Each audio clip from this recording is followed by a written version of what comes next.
Pessoal, uma vez terminado a apresentação do método comparativo de dados de mercado, tanto na regressão simples como na regressão múltipla, passamos agora ao desenvolvimento do método evolutivo, ou seja, aquele método usado para avaliação de terrenos com benfeitorias. Para isso, trouxemos aqui um caso da avaliação de um imóvel onde consta uma obra parada em construção, ou uma construção parada, ok? Então, esse imóvel está localizado na cidade de Garibaldi e encontra-se conforme fotografias aqui apresentadas. Vocês podem, com a análise das fotos, verificar o estágio de construção, tá? Ou seja, já com alguns acabamentos, tá? Outros não, enfim, pode ser perfeitamente a gente analisar o estágio da obra, ok? Para avaliar o imóvel, foi executado então como determinar o valor. O valor do imóvel vai ser o valor desse terreno mais o custo dessa benfeitoria. Dificilmente a gente vai conseguir comparar casas, obras, uma obra parada, certo? Então, face a essa característica do imóvel, se priorizou o uso do método evolutivo. Para isso, realizamos primeiramente, então, a pesquisa de terrenos,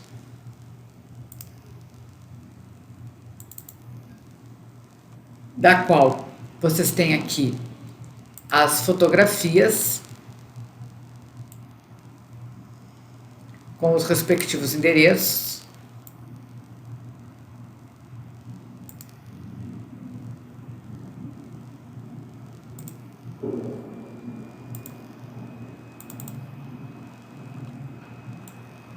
Ok? Onde dá para se ver que temos imóveis planos, imóveis em declive, imóveis em aclive.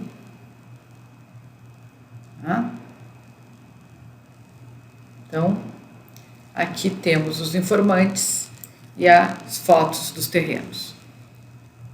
A partir disso, montamos então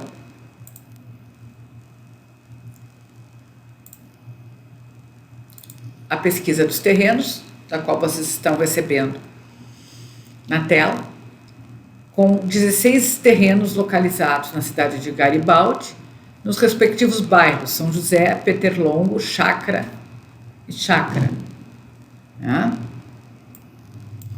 O objeto da avaliação está localizado no bairro São José. O terreno possui 380 metros quadrados, é em declive e possui 16 metros de frente. Área construída, 180 metros quadrados. Ok? Então, a pesquisa levantou se o imóvel era oferta e transação. Tínhamos 2 imóveis de transação. A frente dos terrenos, área, padrão de localização do bairro, certo? O bairro, nós tínhamos bairros de padrão normal e bairro de padrão alto, né? O próprio bairro São José é um bairro de padrão alto, enquanto que o bairro Chácara é de padrão 1. E topografia, né? Que foi adotado 1 para aclive, 1 declive, 2 aclive e 3 plano. Ok?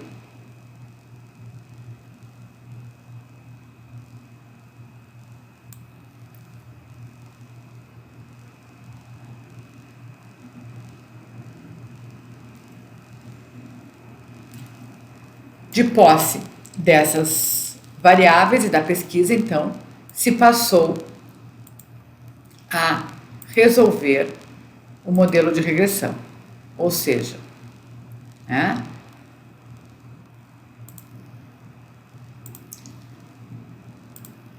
dados, análise de dados, regressão. ok? Onde o valor de y é o valor total e os valores de x, a matriz composta por as 5 variáveis pesquisadas, ok? E reg 1, certo? Já estamos com todos os rótulos, nível de confiança, análise dos resíduos identificados, certo? E aqui, então, nós temos o resultado do modelo.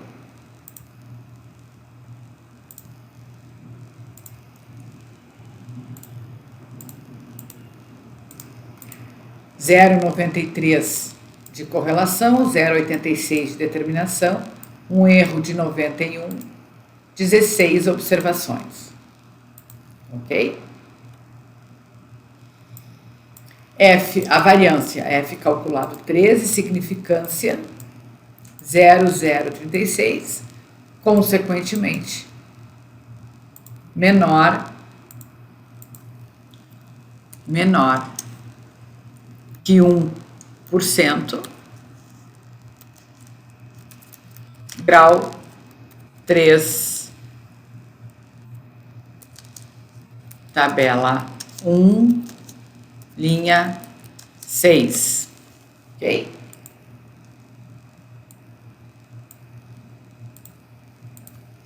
E aqui nós temos os regressores, o modelo de regressão com os coeficientes e a confiança para cada regressor. Né? Então, aqui nós temos a oferta e transação 0,30, a frente 0,94 e as demais, vocês podem ver que 0,01, 0,018, ou seja, nós temos aqui duas variáveis com significâncias maior que 20%. Né? Então, não passa no grau 3, não passa no grau 2, estaria acima do grau 1, certo? Ou seja, está dizendo que a oferta, a variável oferta, transação e frente não são importantes na formação do valor, ok? Logo, essas duas variáveis não devem fazer parte do modelo, certo? Então, eu recuso esse modelo, volto aos dados, excluo as duas variáveis, oferta, transação e frente, e volto a rodar o modelo de regressão com as demais variáveis. Ou seja, a variável y continua sendo o valor e x passa a ser, então, a matriz área, padrão e topografia. Ok? E nós vamos ter, então, a reg 2. Então, o novo modelo está aqui, R2, R quadrado,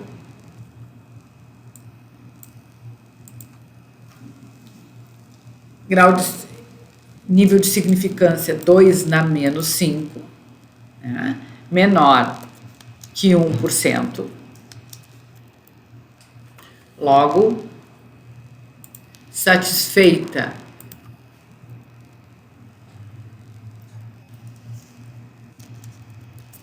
grau 3 de fundamentação, tabela 1, linha 6.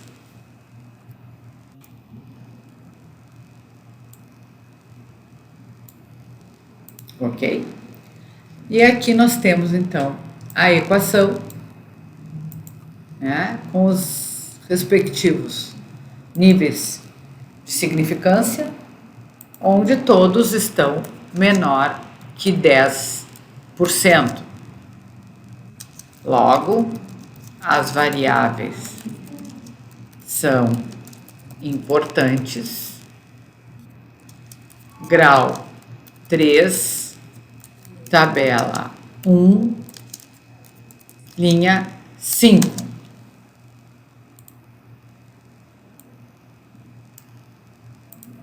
Ok?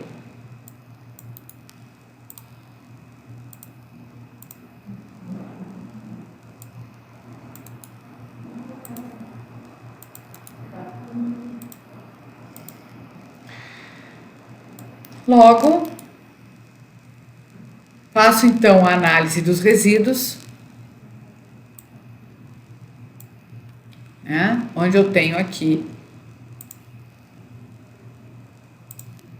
o nosso gráfico de dispersão. E temos 2 dados discrepantes. Ok?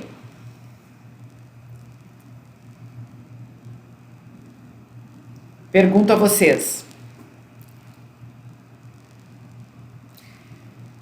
Tiro os dados outliers ou não tiro? O que ocorreria tirando ou não? Tá? Nós temos 16 dados e 3 variáveis independentes. Ou seja, com 3 variáveis, K é 3, mais 1, 4, vezes 4, 16. Então, no grau 2, eu tenho 16 dados, ou seja, eu estou no limite mínimo do grau 2 de fundamentação em relação ao número de dados. Aqui na tabela 1, ó, linha 2, 4K mais 1. Se eu tirar os 2 outliers, eu fico com 14 dados, caio para o grau 1, certo? Então fica a pergunta, vamos cair para o grau 1 ou vamos manter o grau 2 com um erro maior? Porque nós temos esses outliers vão interferir na medição da nossa precisão. Nós vamos ter uma precisão pior com a manutenção dos 2 outliers. Entendo que é melhor manter os outliers do que cair para o grau 1. Até porque as variáveis consideradas estão sendo importantes no modelo e elas existe um problema de topografia, isso acusou como importante, e tem os bairros apresentam características distintas. Então, entendo que o modelo é melhor explicado mantendo as variáveis e os 16 lados, mesmo que com o outlier. Tá? E são condições bem reais quando se trabalha em cidades do interior, vocês aqui estão em Ijuí e regiões periféricas, o número de dados passa a ser a maior, muitas vezes, a maior dificuldade do trabalho, é pesquisar, é ter os dados. Né? Normalmente se trabalha em cidades pequenas, o número de dados passa também a ser mais restrito e a gente passa a trabalhar mais nos limites mínimos das condições, ok? Então, temos aqui o modelo, né? E nós vamos então manter a condição dos outliers, certo? Então, podemos avaliar o nosso terreno, que possui uma área de 380 metros quadrados, está no bairro São José, que é de padrão alto, e tem uma topografia em declive, que é 1. Ok? Então, o valor do imóvel vai ser igual. Né? Ou seja, a nossa equação é o B0 mais o B1 vezes X1 mais o B2 vezes X2 mais o B3 vezes o X3. Ok? Então, o nosso terreno está avaliado em R$437 mil. Ok?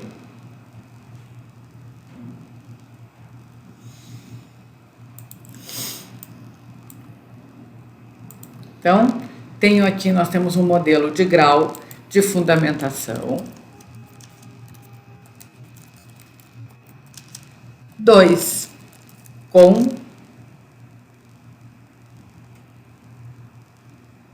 com, vamos ver quantos pontos nós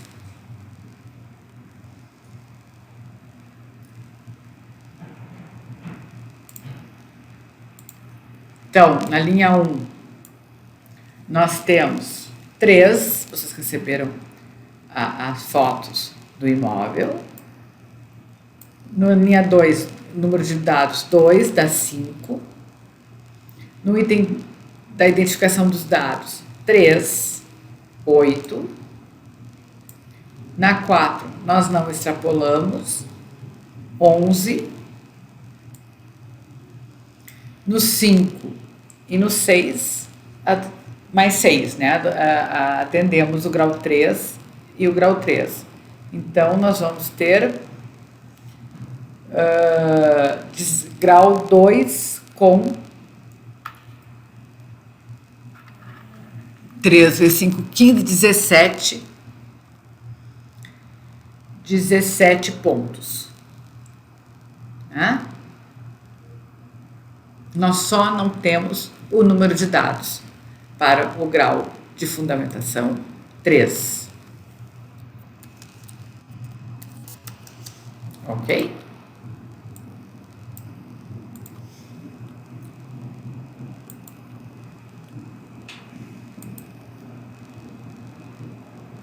E agora, então, passemos ao intervalo de confiança. Né?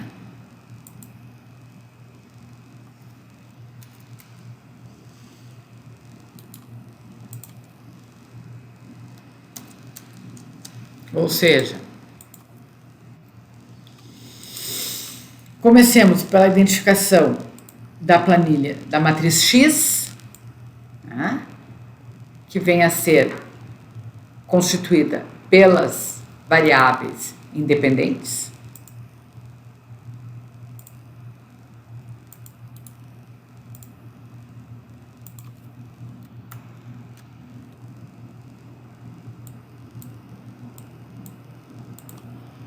E aqui nós temos a coluna identidade.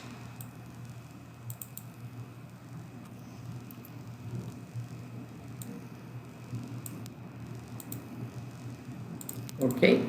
Então, isso é a matriz X. Como já vimos anteriormente, a matriz X' é a transposta desta, que é obtida com o comando copiar, cola especial, valores e transpor.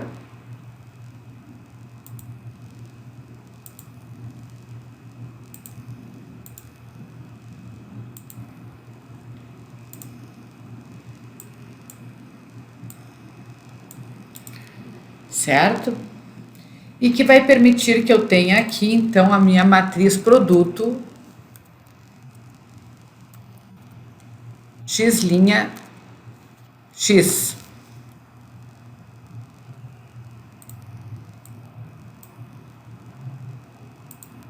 Deixa eu aumentar a fonte. Certo? Então, X', X vai ser uma matriz quadrada, né? Número de linhas da primeira com o número de colunas da segunda, ou seja, 4 por 4. O comando é matriz.multi. Né? A matriz X1 é a matriz X' e a matriz X2 é a matriz X.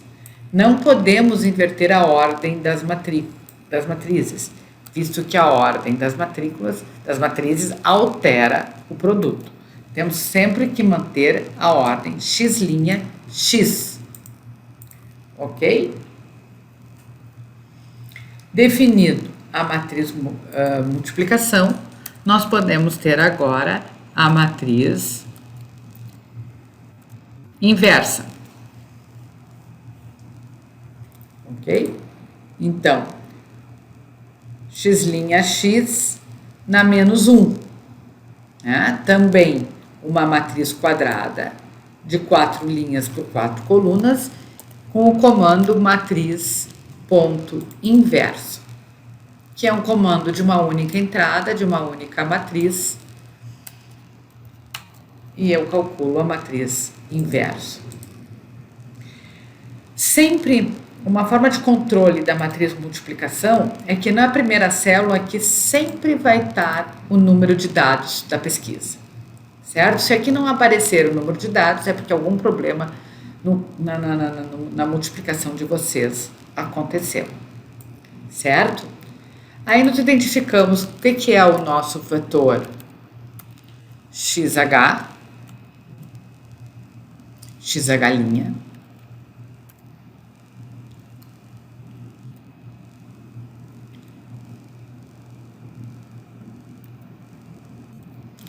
né, que vem a ser as características do objeto da avaliação que estão aqui na determinação do valor. Então, eu copio daqui e levo para cá com o comando cola especial valores e transpor, né, e acrescento a unidade. Ok? Então, eu tenho o XH'. Na sequência, eu passo a ter o XH', que multiplica o X',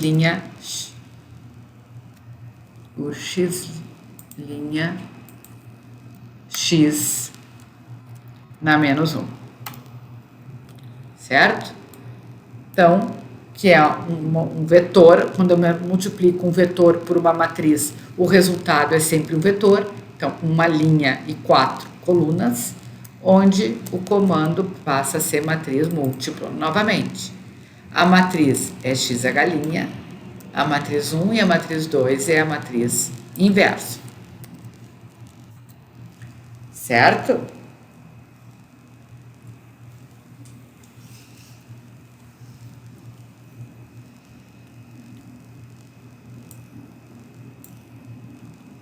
De posse da matriz desse produto, eu tenho aqui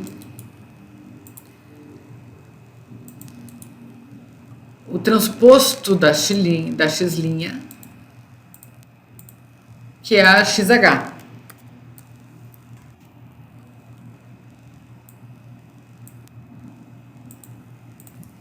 Ok?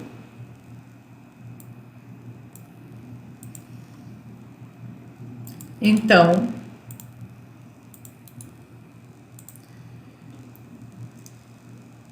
esse produto vezes a XH vai me dar um escalar, ok? O produto de duas matrizes, matriz ponto multi, é esse resultado que multiplica a matriz XH. Enter, 0,788 é o resultado da matriz, do produto das matrizes. Né?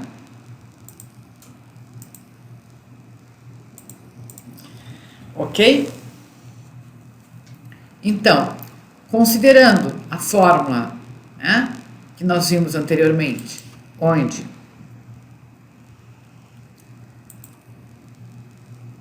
SYH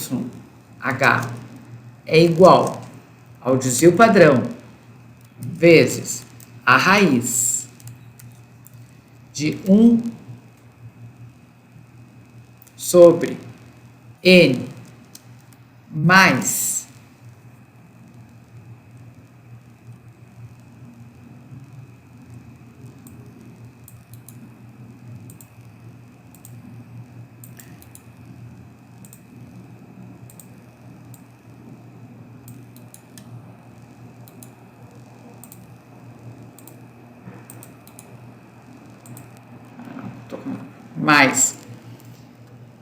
XH',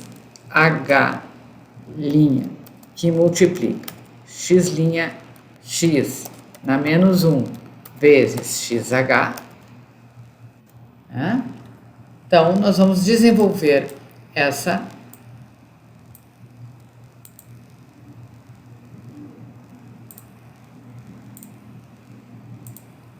fórmula, né?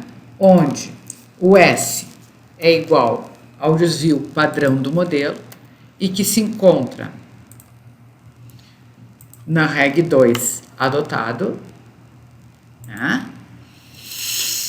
O N é igual ao número de dados que se encontra na matriz multiplicação na primeira célula.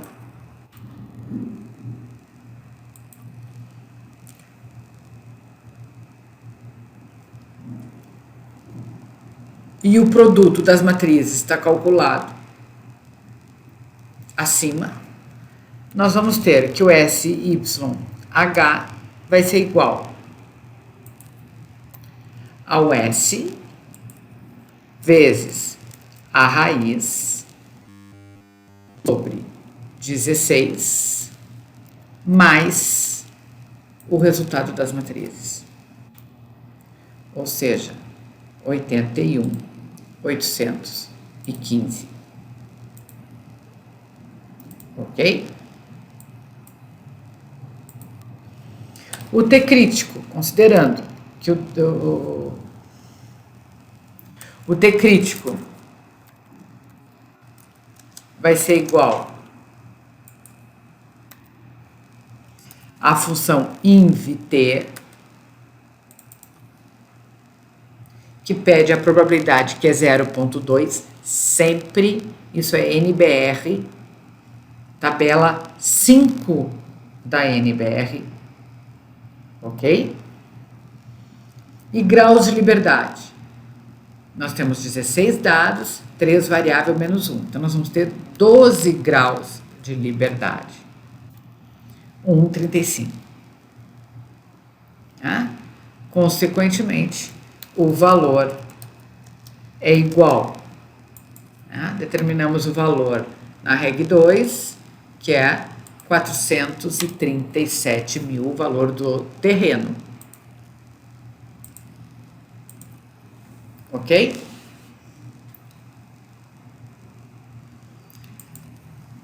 O limite inferior vai ser igual a 437 menos T crítico vezes SYH. Limite superior igual valor médio mais T crítico vezes SYH. Ok? E a precisão vai ser igual a 548 menos 326 dividido pelo valor médio. Ou seja, nós chegamos a 50,7% de precisão. Ou 51. Então, extrapolamos o limite previsto na NBR, que diz na tabela 5 que o grau 1 deve ser menor ou igual a 50. O grau 1 de precisão. Mas tem a observação: quando a amplitude do intervalo de confiança ultrapassar a 50%, não há classificação do resultado quanto à precisão e é necessária justificativa com base no diagnóstico de mercado. Então, nós escreveríamos no laudo que as características do terreno no bairro, aí o problema de o declive existente, as características em questão e o número de dados disponíveis não permitiu que alcançássemos um nível de precisão superior. Tá? E ficaríamos restrito e poderíamos utilizar nessa questão o campo de arbítrio como resultado. Ou seja, nós poderíamos aqui botar mais ou menos 15% para cada 15%, certo? Então, um intervalo ficaria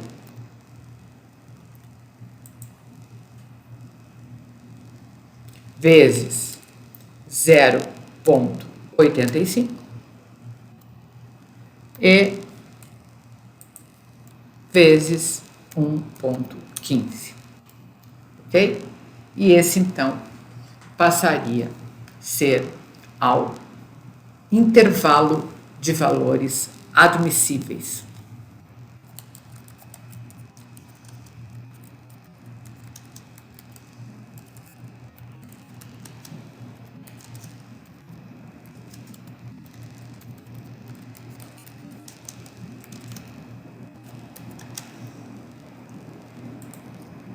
Ok?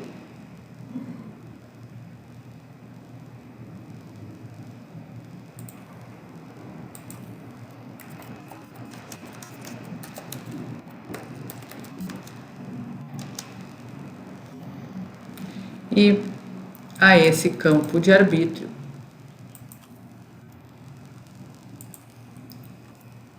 então eu não dou precisão e dou o valor do campo de arbítrio, ok?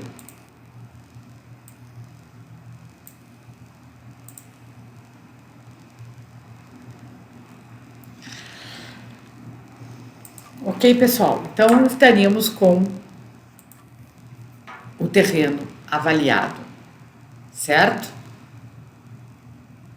E aí, tá pronta a nossa avaliação? Não, né? Pois nós temos que agora dar o custo da benfeitoria existente, ok?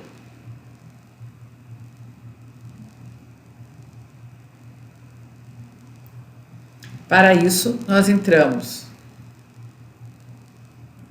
na planilha de custos, na planilha de Pedro Goldman.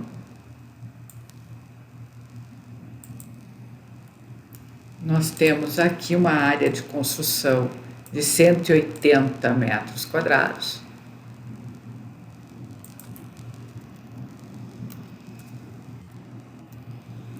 Certo?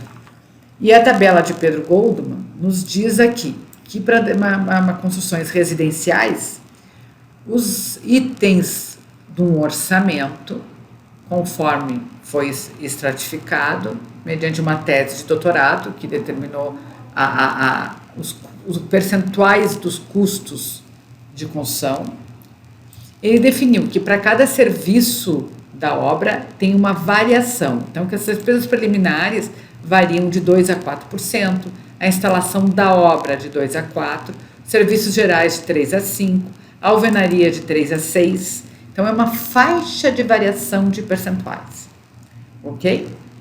Logo, nós, avaliadores, partindo desta sugestão de variação e analisando as características do imóvel, objeto da avaliação, certo?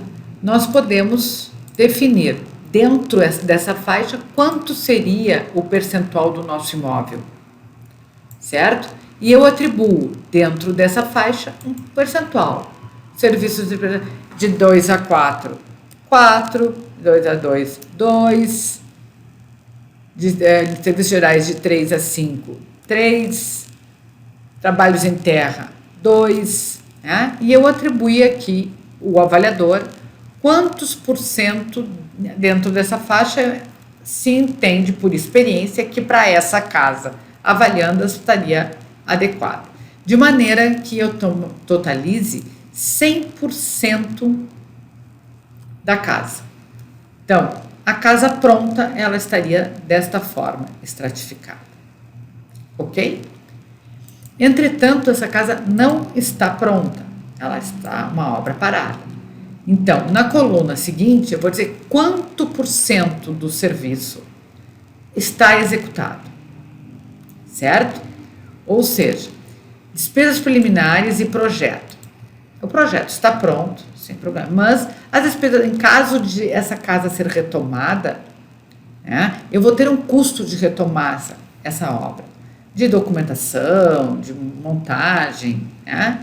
Então, acho que eu não botaria 100%, porque às vezes essas despesas, talvez alguma taxa, alguma licença, então atribui 80% das despesas preliminares.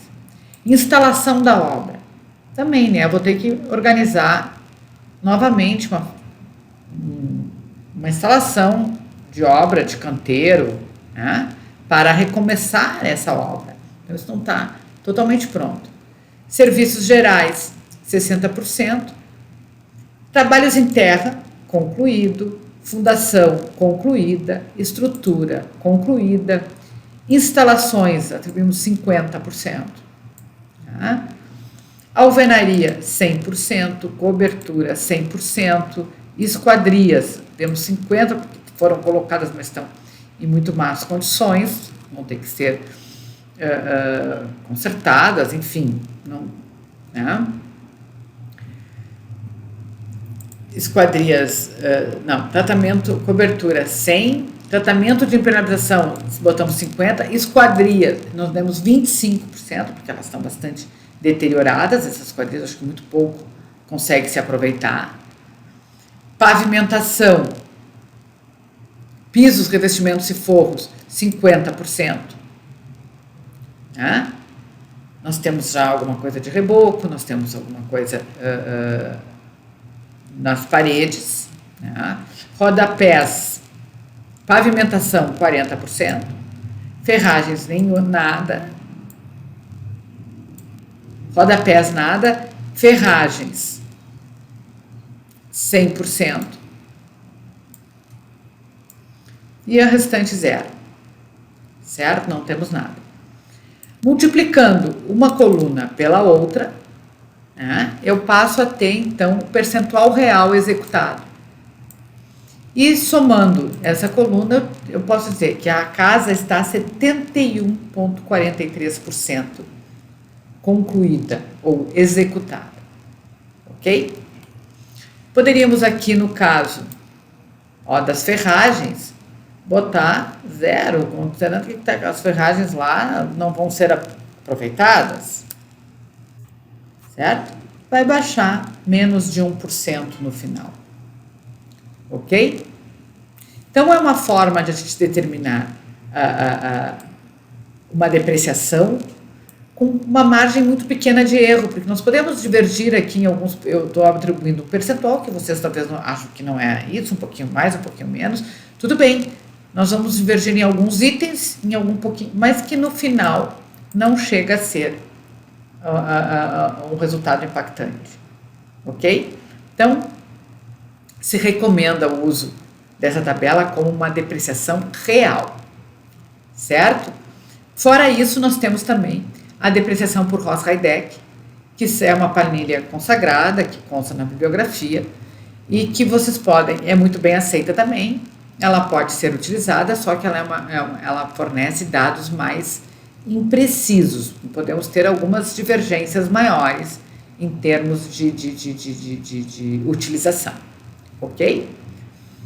Então, se a área construída é 180 metros quadrados, qual é o CUB? Por quanto se constrói essa casa? Digamos, R$2.500, R$2.300, né? Se estipula o custo da obra pronta, ok? Logo, eu vou ter um custo de obra pronta que vai ser R$2.300 vezes a área construída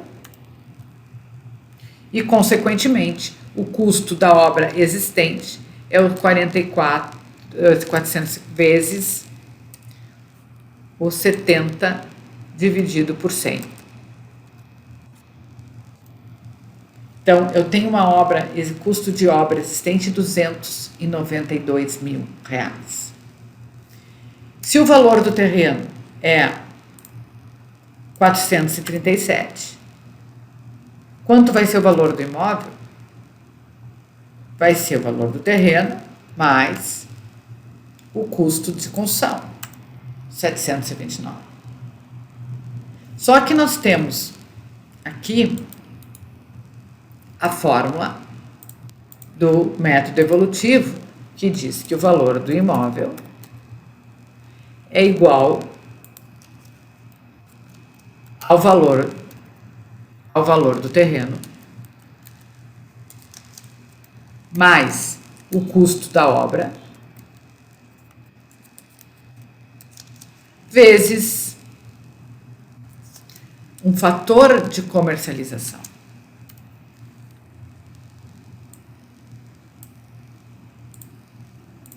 Certo? Então, nós temos aqui o valor do terreno mais o custo da obra, 729. Pergunto, esse é o valor da obra que vocês vão vendê-la se botarem esse imóvel no mercado? Se você for um comprador, você compra por esse valor, você, não, mas essa obra não está pronta. Quanto custa uma casa pronta em Garibaldi? Quer dizer, quem vai comprar essa casa e ainda vai gastar para terminar. Qual vai ser o custo?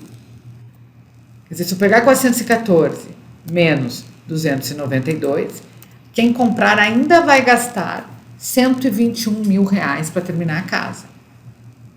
Ok? Logo, quem compra por 729, teoricamente está comprando por 851, porque vai ter um custo. Então, quanto eu preciso considerar esse fator de conversão para que essa casa fique atrativa no mercado? E para quem compra, sabe que vai gastar 121, vai botar e vai vender e vai ganhar dinheiro. Ok? Então, esse FFC sugere-se que seja menor do que 1. Eu tenho que dar um desconto de mercado a essa casa, que vai ser balizado com um valor de casas prontas em Garibaldi, mais ou menos semelhantes com essa casa que estamos avaliando. Certo? E aí se sugere, no presente caso, que esse FC fique entre 0,80, né, do valor. Ok? Ou seja, se eu considerar 0,8, né, eu vou pegar o 792, multiplicar por 0,8. 500, bom, aí eu compro por 583, eu gasto esse valor mais os 121 para terminar, por 705, e eu vendo ela por 850, perto de 900. Bom, aí eu estou ganhando um dinheiro. Valeu a pena.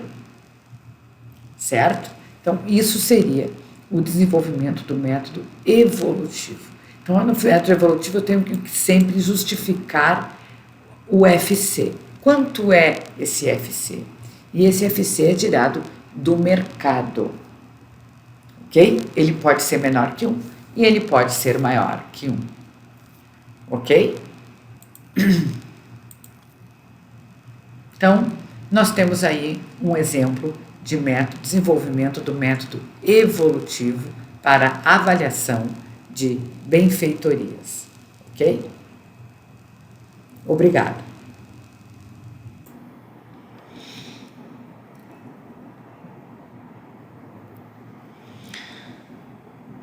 Pessoal, então estamos agora aqui iniciando o nosso último módulo da disciplina, onde trago para vocês a questão da avaliação de glebas urbanas.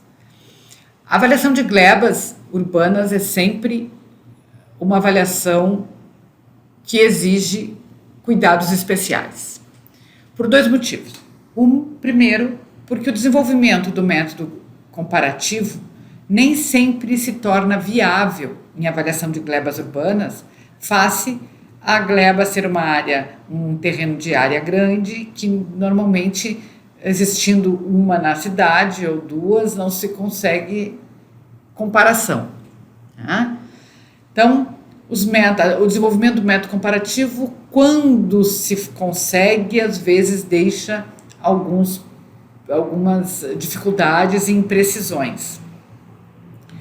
Consequentemente, o método involutivo passa a ser uma metodologia bastante utilizada na avaliação de glebas urbanas.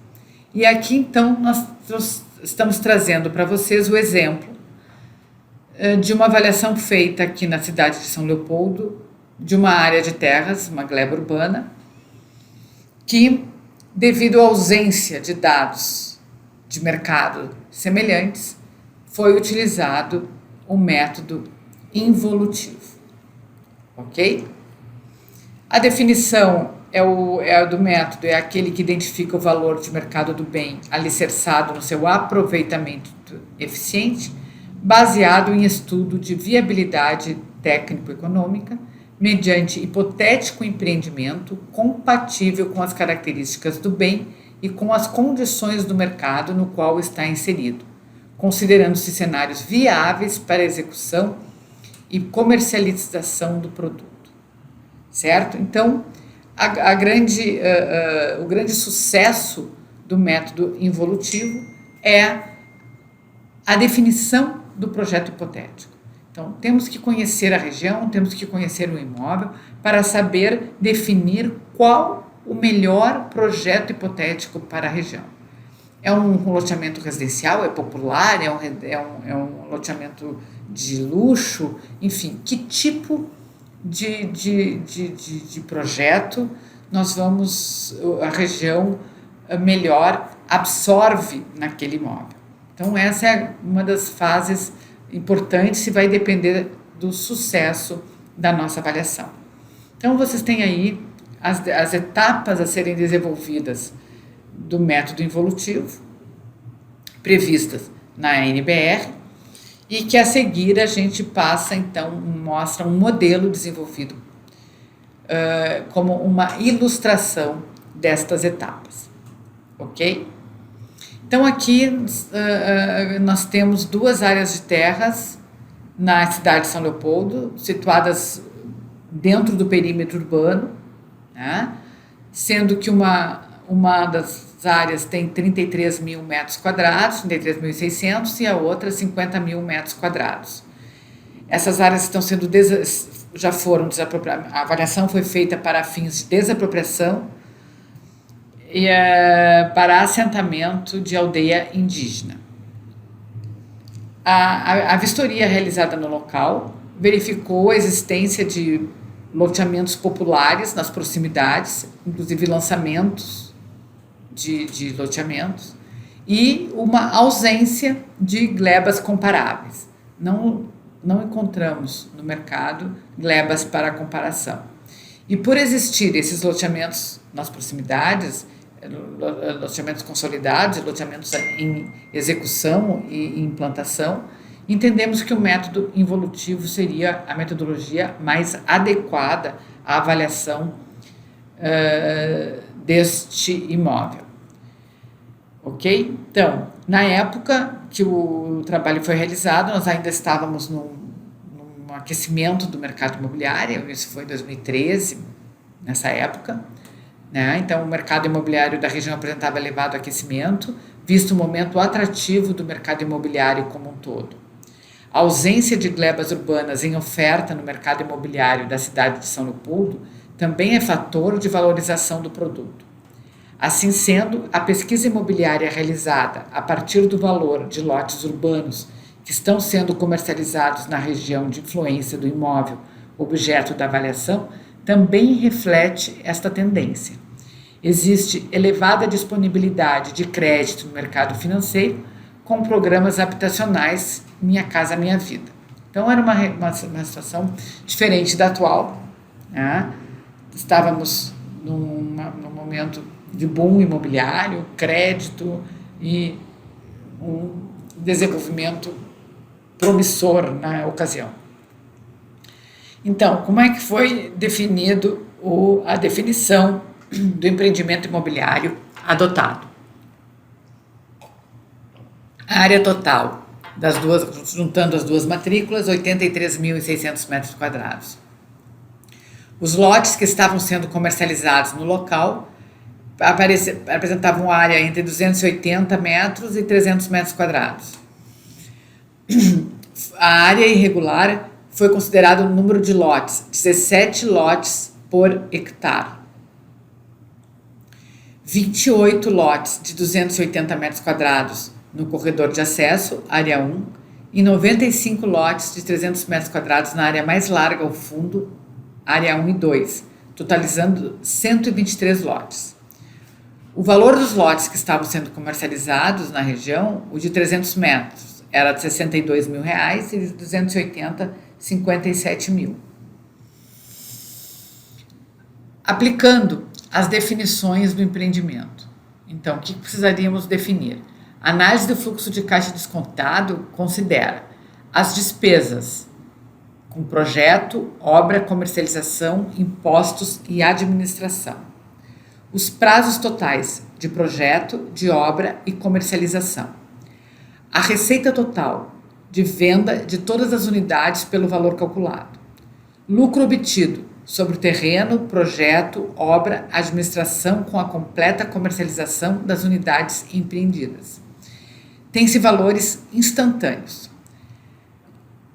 E a projeção do valor instantâneo para a data da conclusão do empreendimento mediante a capitalização pelas taxas pré-estabelecidas de remuneração de capital. Então, a gente passa a ter um fluxo de caixa com a configuração que está na tela, né, onde o valor presente líquido passa a ser o valor do terreno. Então, nós temos P, prazo de projeto, DOI sobre E, o prazo de execução de obra, né? O RI é a receita obtida com a comercialização das unidades. Né? Então, aqui a seguir está definido todas essas grandezas, né? Período de projeto, período de execução, período de comercialização, período relativo ao início da comercialização, relação entre a receita instantânea oferida com as vendas subtraída das despesas com as vendas e o período de vendas, e relação entre despesas instantâneas com as obras, acrescida da administração e o projeto, despesas com projeto e valor do terreno. Então, o fluxo de caixa determina o máximo valor a ser pago pelo terreno a fim de viabilizar o empreendimento. Então, se trabalhou com a área total do empreendimento, número de lotes 123 e os percentuais previstos no plano diretor para a implantação de loteamento, como 20% de áreas viárias, 5% de área institucional e 10% de áreas de recreação. O valor presente líquido corresponde ao valor do terreno. Custo de projeto 5%, estimado em 135 mil. Taxa de administração 15%, 405 mil. Período de projeto 1 ano. Período de implantação 2 anos. A partir do 2º ano, porque temos a parte de aprovação do projeto. Custo total de urbanização, incluído o BDI, obtido através de cotações com empresas especializadas. Período de comercialização 4 anos, obtido através do contato com imobiliárias locais. Volume geral de vendas 7.508.000, despesas de comercialização 450 mil. Foi definida a taxa interna de retorno, grandeza importante no desenvolvimento do método involutivo, né, que é dado pela expressão TIR igual a RF mais beta que multiplica RM menos RF, onde RF é a taxa livre de risco, dada pela taxa mínima de atratividade, o custo de oportunidade que devemos pegar junto ao setor que se está trabalhando. Beta é o risco sistemático, né, que se usou 0,9, considerando o mercado imobiliário possuindo um risco moderado. E RM é o risco do mercado financeiro, que então seriam a aplicação, bolsas, qual a taxa do mercado, certo? Então, calculamos a TIR, né, considerando a RF 8,83, o beta de 0,9 e a RM de 9,5, todas essas grandezas obtidas na época junto ao mercado, com uma TIR de 9,43%. Colocando isso no fluxo de caixa, as receitas obtidas nos 4 anos de comercialização e as despesas desde o início do projeto até o fim da obra, impostos e comercialização dos produtos, né, chegamos a um valor médio com a taxa de 9,43 de 2.205.000. Foi calculado um intervalo de variação na taxa média, né, obtida também com pela variação do CDB no período considerado, de 1 ano. Então, se deu um intervalo de variação para a taxa de 8,83 a 10,63, que também, consequentemente, deu uma variação no valor de 2.260 a 2.098. O valor médio ficou em 2.205 e foi o resultado da transação ocorrida. Ok? Então, é um exemplo ilustrativo de avaliação de gleba urbana, uma metodologia bastante complexa que, quando oportuno e do interesse, deve ser feita uma disciplina específica para a questão do método involutivo e das ferramentas da engenharia econômica. Ok? Muito obrigada, foi um prazer estar com vocês. Fico à disposição no nosso canal de contato para responder as perguntas e questionamentos. Obrigada e boa sorte a todos.